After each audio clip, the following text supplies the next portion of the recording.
এই পতাকা এখন শুধু বিএনপির দলীয় পতাকাই নয়, বরং এই পতাকা এখন দেশ এবং জনগণের স্বাধীনতা ও অধিকার রক্ষার প্রতীকে পরিণত হয়েছে।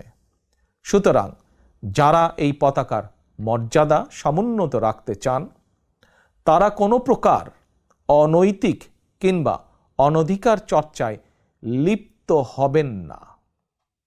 বাংলাদেশের জাতীয়তাবাদী শক্তির সকল স্তরের, সকল পর্যায়ের প্রতিটি নেতা কর্মী, সমর্থক, শুভাকাঙ্ক্ষীকে মনে রাখতে হবে, জনগণ বিএনপিকে বিশ্বাস করে, বিএনপিও জনগণকে বিশ্বাস করে, কারণ জনগণই বিএনপির সকল রাজনৈতিক ক্ষমতার উৎস।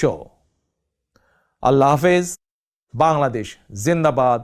বাংলাদেশ জাতীয়তাবাদী দল জিন্দাবাদ।